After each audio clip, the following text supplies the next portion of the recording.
Hi, Gloria Lybecker here with Healing You. How do people change? And how does one move through the ripples that flow from change itself? Do you welcome change with curiosity and openness in your body? Or is it something that you'd really prefer to avoid altogether and your body contracts at the very thought of change? Stepping into new schedules, that can be quite an adjustment for most people. And for many others, it can require an enormous step of faith, courage, and inner growth. When my son Rylan was going to begin junior high, and he was going to be able to participate in classes that were going to open up new opportunities for him, going to expand his learning, develop inner confidence, and hopefully create some new friendships and community. So the last month, we deliberately focused on preparing for these changes by gradually shifting our schedules so that everyone experienced as much ease and flow as possible. One of the ways we prepared was by joining the gym and meeting with a personal trainer, which would be what he would be doing for physical education, for homeschooling. And then we actually began going to the gym. Waking Ryland up in the morning to be at the gym by 10 o'clock in the morning was not a piece of cake. Let me share one of our stories with you. I remember I would speak in a very quiet tone, attempting to wake him gently. Rylan, it's time to wake up. He'd pull the covers up over his head and I'd hear a deep groan. Oh, go away, I'm tired. And I'd coax him, come on, buddy. Remember, we planned to go to Oz Fitness today. He'd stop yelling at me. I'm not going. And he'd further burrow down into his blankets. Leave me alone. So I would feel this clenching in my tummy. And I'd have these images of a grumpy Rylan and spring right up in my mind in living color. So I rocked back on my heels and I released a deep belly breath to soothe myself. And then quickly, I used a technique to support myself. I imagined a big, beautiful orange flower. That was Rylan's favorite color at the time. It would open up to embrace and enfold the grumpy image. And then I tossed that energetically out of my personal territory and watched it dissipate. Then I turned to gaze upon the mound in the bed that was my son, pulled back the covers and said in a cheerful tone, okay, getting up is what we're doing. Shahan is going to wonder where you're at. We've got things to be about. Time to get a move on. He sat up and he's like, Sean's coming? I said, of course he is. You guys get to work out together, remember? Oh yeah, okay, I'll get ready. Relationships are key. About 10 minutes later, though, I could hear him hollering, I can't do it. I can't go. Just leave without me. And he came out of the bathroom with wet hair.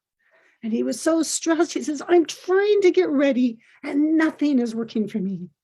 He grabbed his hair and he just messed it all up. As I opened my mouth, about to speak, he said urgently, don't say anything. Just leave. Go. Wait in the car now. Oh, with all that energy, my solar plex and face tightened and tingled. And it was as if hot coals were preparing to hit my body with intensity.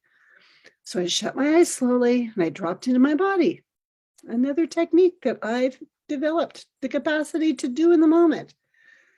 And as I sensed those sensations of anger, the tingling and tension on my back and my arms and fists, it's as if I was preparing to hit. I acknowledged the underlying impulses of healthy aggression, alerting me to the need for protection, to set clear limits around taking action to obtain the things we need. And as the tingling sensation subsided, I released my breath and I took a few deliberate steps back to diffuse the energy in both my body and in the room. And then when I noticed the time, I felt so torn. You ever had problems with time? On one hand, I was really worried about being late, wanting to honor the trainer. and his friend. And on the other hand, I wanted Rylan to have all the space he needed to transition and experience success.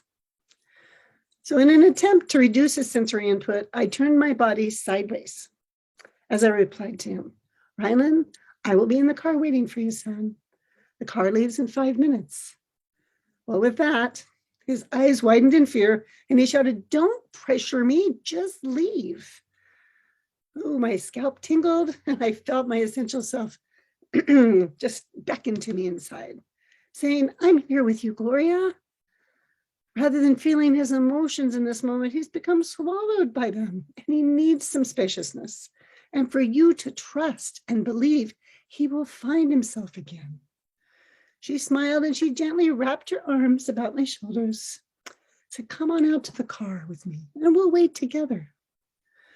As I settled into the car, I noticed my shoulders droop as if I was carrying the weight of the world on them. And I noticed just how quickly my mind came up with an image of never, ever being able to make it to the gym on time, ever.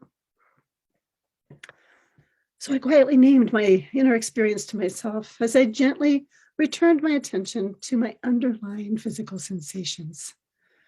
And this time I noticed that the heaviness had moved to reside in my chest as a flavor of great sadness emerged in my consciousness. Sadness, I acknowledged my inner experience. As the sensation thought complex uncoupled, my experience moved towards subtler, freer contours of feelings, and I sank into the beauty of the needs underlying them all. The need for acceptance, love, and compassionate understanding. So I reached out and I called my husband, Richard, and he completely understood with loving acceptance. As we were talking, I noticed a movement and I saw Rylan as he walked around the side of the house. And I was so moved by what I saw. I told Richard, it's Rylan. And he looks completely calm, well-dressed and smiling. I'll call you back later. Well, Rylan climbed into the car and he sat beside me. He turned to me with a smile still in place and cheerfully said, hello, mother, I'm ready to go. I said, hello, Rylan. I had so much relief and joy in that moment. It's so good to see you again, I said. And we left for the gym. As I reflect on this experience, I recognize that when I personally focused on noticing my felt sense, those somatic markers of my emotions and physical sensations, they inform me of my readiness to take action based on my past experiences. This is a very powerful way to stay present in the moment, precisely because it's involuntary. It's not evoked by my will. Through awareness of these interoceptive sensations, I become able to access and modify my emotional response and to remain open to possibilities that not based just on a strong emotion. I don't have to act upon it.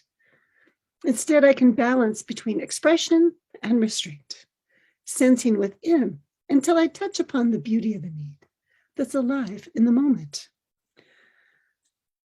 To learn more about strengthening this felt sense, this way of being, reach out to me at healingyoursanctuary.com. And thanks for being on this journey with me today. Healing you.